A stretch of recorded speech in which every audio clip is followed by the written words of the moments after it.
नमस्कार छात्रों, मैं जयदीप मिश्रा मेकल सूता इंस्टीट्यूट जबलपुर से आपका स्वागत करता हूं आपके चैनल 10 का दम करंट बम में। हम आज 25 सितंबर के करंट अफेयर के साथ आप लोगों के सामने फिर से प्रस्तुत हैं।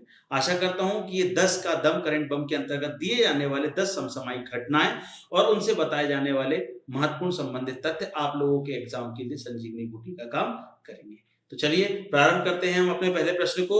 आप लोगों की स्क्रीन में पहला प्रश्न कुछ इस प्रकार से, विश्व फार्मासिस्ट दिवस कब मनाया जाता है? तो विश्व फार्मासिस्ट दिवस मनाया जाता है 25 सितंबर। मैं प्रत्येक दिन आपको एक दिवस करवाता हूं जिससे आपके एग्जाम के लिए सभी महत्वपूर्ण डेज अपने आप ही कंप्लीट हो जाए। तो यह दिवस मनाया जाता है विश्व स्तर पर 25 सितंबर को।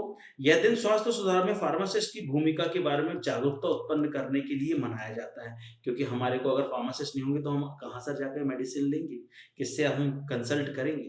तो उनके लिए बनाया जाता है। 25 सितंबर 2009 को इस्तांबुल तुर्की में FIP काउंसिल ने फार्मासिस्ट दिवस के रूप में घोषित किया गया था। बात करें तुर्की की, तो तुर्की ये एक देश होता है जो कि यूरोप होता है, जिसको यूरोप का बीमारू देश बोला जाता है। इसकी राजधानी हो जाती है अंकारा। ये जो इस्तांबुल है इसका पुराना नाम होता है कुस्तुनतुनिया। इसका पुराना नाम होता है कुस्तुनतुनिया। ठीक है, ये एशिया को यूरोप से जोड़ने वाला सबसे अंतिम शहर के रूप में जाना जाता है, कुस्तुनतुनिया या इस्तांबुल। नेक्स्ट, अगला प्रश्न आप लोगों की स्क्रीन में, भारत में अंत्योदय दिवस किस दिन मनाया जाता है? सबसे महत्वपूर्ण, यह अंत्योदय नामक शब्द विचार ही जो है वो 25 सितंबर, मोस्ट इंपॉर्टेंट, पंडित दीनदयाल उपाध्याय जी की जयंती के उपलक्ष्य में मनाया जाता है देश भर में। अंत्योदय दिवस के रूप में मनाया जाता है। पंडित दीनदयाल उपाध्याय एक विचारक, इतिहासकार तथा राजनीतिक कार्यकर्ता भी हुए हैं। हमारे भारत के सबसे बड़े जंक्शन मुगल सराय का नाम अब रख दिया गया है पंडित दीनदयाल उपाध्याय जंक्शन। महत्वपूर्ण। अगला प्रश्न आप लोगों की स्क्रीन में, बधिरों का अंतरराष्ट्रीय सप्ताह international week of the deaf 21 कब से कब तक मनाया जा रहा है? तो ये मनाया जा रहा है 20 से 26 सितंबर। हमने आपको बताया भी था कि पूरे विश्व में लगभग 7.2 CR, लगभग मध्य प्रदेश की जनसंख्या के आसपास लोग पूरे विश्व में ठीक डेफ है। तो उन लोगों के प्रति हमारे अंदर जो है वो भावना सही रहे, वो भी अपने क्षेत्र में अपनी प्रगति प्राप्त कर सकें, इस उद्देश्य से यह वीक मनाया जा रहा है, उनको जागरूक करने के उद्देश्य से। ठीक है, UNO के द्वारा इस दिवस को, इस सप्ताह को मनाया जा रहा है। अगला, ग्लोबल ट्रेड आउटलुक नामक एक रिपोर्ट के अनुसार भारत किस वर्ष तक दुनिया का तीसरा सबसे बड़ा आयातक बनने की ओर अग्रसर है? सबसे बड़ा आयातक से तात्पर्य बिगेस्ट इंपोर्टर से है। बिगेस्ट इंपोर्टर, सबसे बड़ा आयातक। तो भारत जो है वो 2050 तक दुनिया का तीसरा सबसे बड़ा आयातक बनने की तैयारी कर रहा है। वैश्विक आयात में अभी भारत की 5.9% हिस्सेदारी के साथ चीन और अमेरिका से पीछे है। ग्लोबल ट्रेड आउटलुक नामक एक अध्ययन से पता चलता है कि वर्तमान में भारत 2.8% हिस्सेदारी के साथ प्रमुख आयातक देशों की सूची में 8वें स्थान पर बना है। रिपोर्ट को यूके के अंतरराष्ट्रीय विभाग द्वारा संकलित किया गया है। मैं बता दूं आपको कि पूरे वर्ल्ड में यदि 100 रुपए का इंपोर्ट एक्सपोर्ट होता है 100 रुपीज का, तो उसमें भारत की स्थिति 2.8 रुपीज के आसपास होती है, जिसे बढ़ाकर इस स्तर तक लाया जाना है। जिस प्रकार हमारा इंपोर्ट बढ़ेगा तो बनी बात है हम जो है वो आर्थिक रूप से अपने आप को सशक्त बना सकेंगे। यूके, यूनाइटेड किंगडम, जिसकी राजधानी हमको लंदन प्राप्त होती है, जहां के प्राइम मिनिस्टर बोरिस जॉनसन होते हैं। चलिए अगला प्रश्न आप लोगों की स्क्रीन में कुछ इस प्रकार, प्रगति मोबाइल ऐप को किसने लॉन्च किया है?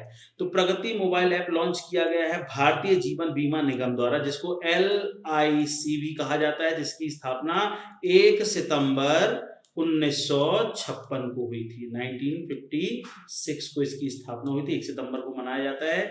उसी के द्वारा यह एप्लीकेशन डेवलप किया गया है। इस एप्लीकेशन को डेवलप करने के पीछे का उद्देश्य अधिकारियों को प्रीमियम संग्रह, एजेंसी संक्रियण, संभावित आउट परफॉर्मेंस आदि जैसे व्यावसायिक प्रदर्शन को गंभीर क्षेत्रों में उनके एजेंसी के बल में प्रदर्शन करने के एवं वास्तविक समय की जानकारी प्राप्त करने में मदद करेंगे। तात्पर्य, LIC जो अपनी सेवाएं दे रहा है, जो आपके इंश्योरेंस सेक्टर से संबंधित हैं, उनको रियल टाइम में लोगों तक पहुंचाई जा सके, और उनको प्रीमियम वगैरह भरना है, जो किस्त भुगतान जिसको हम कह सकते हैं, तो वो समय पर की जा सके। मतलब ग्राहकों को ध्यान में रखते हुए इस एप्लीकेशन को लाया गया है। किसके द्वारा? LIC के द्वारा। चलिए बढ़ते हैं हम LIC से आगे। छठवां प्रश्न आप लोगों की स्क्रीन में कुछ इस प्रकार है, IPL that means Indian Premier League की एक टीम के लिए 200 मैच खेलने वाले पहले खिलाड़ी कौन बन गए हैं? तो वो कोई और नहीं, विराट कोहली जी हैं। ठीक है, विराट कोहली 200 मैच खेलने वाले रॉयल चैलेंजर बेंगलुरु के कप्तान हैं, जिन्होंने अपनी फ्रेंचाइजी के लिए 200 मैच खेले हैं। कोलकाता नाइट राइडर के खिलाफ मैदान पर उतरते हुए उन्होंने अपना यह अनोखी उपलब्धि हासिल कर ली है। ठीक है, आईपीएल इंडियन प्रीमियर लीग जो बीच में कोरोना के कारण रोक दिया गया था, पुनः इसे यूएई में प्रारंभ कर दिया गया है। यूएई में ये फिर से हो रहा है। ठीक है, जहां पर आईसीसी 2020 वर्ल्ड कप भी होने वाला है, याद रखिएगा। बढ़ते हैं हम अगले प्रश्न की ओर। मध्य प्रदेश के छिंदवाड़ा विश्वविद्यालय का नाम बदलकर क्या कर दिया गया है? आने वाले exam MP constable, MPSI, MPPSC pre, Vyapam के जितने एग्जाम, उसके लिए 110% 100% पूछा जाने वाला क्वेश्चन कौन सा? कि मध्य प्रदेश में छिंदवाड़ा विश्वविद्यालय किसके नाम पर रख दिया गया है? तो आंसर हो जाता है सी, राजा शंकर शाह। ये राजा शंकर शाह जी का संबंध मध्य प्रदेश के जबलपुर जिले से होता है। ये कौन शासक हुए थे जिन्होंने क्रांति समय ये बड़े क्रांतिकारी हुए, जिन्होंने अपने पिता शंकर शाह के साथ भारत की आजादी के लिए अनोखे बलिदान दिया, अनोखे रूप से कई क्रांतिकारी घटनाओं को अंजाम दिया। उनके रूप में उनके बलिदान दिवस को याद रखते हुए मध्य प्रदेश के मुख्यमंत्री शिवराज सिंह चौहान जी के द्वारा छिंदवाड़ा विश्वविद्यालय का नाम बदलकर राजा शंकर शाह विश्वविद्यालय कर दिया गया है, ताकि इस विश्वविद्यालय में पढ़ने वाले प्रत्येक व्यक्ति को उनके जीवन से प्रेरणा मिले। मध्य प्रदेश के सीएम ने कहा, राजा शंकर शाह रघुनाथ शाह की याद में छिंदवाड़ा विश्वविद्यालय का नामकरण किया गया है। छिंदवाड़ा मध्य प्रदेश का क्षेत्रफल की दृष्टि में सबसे बड़ा जिला होता है। 11,050 स्क्वायर किलोमीटर का इसका एरिया है। यहाँ से सांसद नकुल नाथ जी होते हैं तथा विधायक छिंदवाड़ा मध्य प्रदेश के पूर्व मुख्यमंत्री कमलनाथ जी होते हैं। चलिए अगला प्रश्न आप लोगों की स्क्रीन में कुछ इस प्रकार। हाल ही में निम्नलिखित में से किस राज्य सरकार द्वारा तुम्हारा दारी आपके दरवाजे पर सरकार पहल शुरू की गई है? तो ये राज्य हो जाता है कौन सा? गोवा। स्पेलिंग देखिए साहब, गोवा की स्पेलिंग मात्र 3 अक्षर की है। स्पेलिंग 3 अक्षर की होने के कारण क्षेत्रफल की दृष्टि में भारत का सबसे छोटा राज्य भी कौन सा है?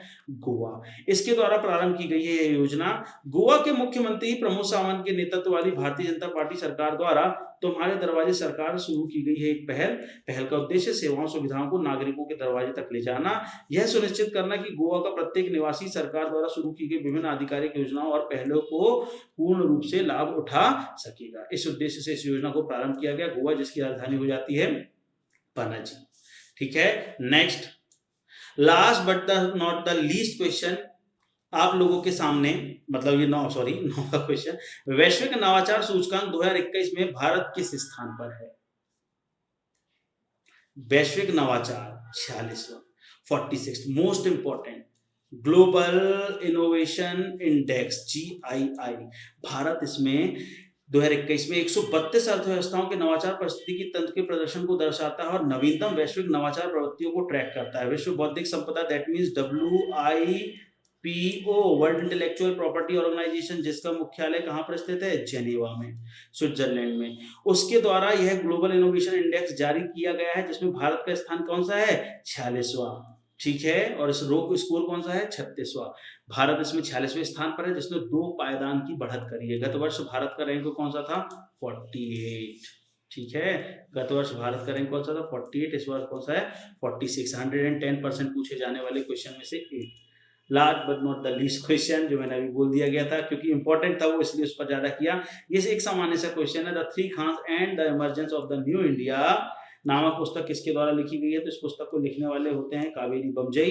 कावेरी बमजई द्वारा three Khans and the emergence of the new India नामक पुस्तक लिखी गई है। Kaveri Bamzai India Today, the Indian Express, the Times of India में 30 से अधिक वर्षों से स्वतंत्र पत्रकार हैं। पुस्तक में वह न केवल 3 खानों के बीच नेविगेट करती है, बल्कि उनके व्यक्तित्व और व्यावसायिक जीवन को भी जोड़ती है। सलमान खान, शाहरुख खान एंड आमिर खान, इन्होंने भारत के फिल्म इंडस्ट्री को क्या अपना योगदान दिया, कैसे व्यवसाय को जमाया और कैसे अपने जीवन में ये आगे बढ़े, उनसे संबंधित ये पुस्तक हो जाती है थ्री खान्स। चलिए, ये 10वां प्रश्न था। तो 10 का दम करंट बम के अंतर्गत ये 10 प्रश्नों की सीरीज हम आप लोगों के सामने निरंतर लेकर आ रहे हैं।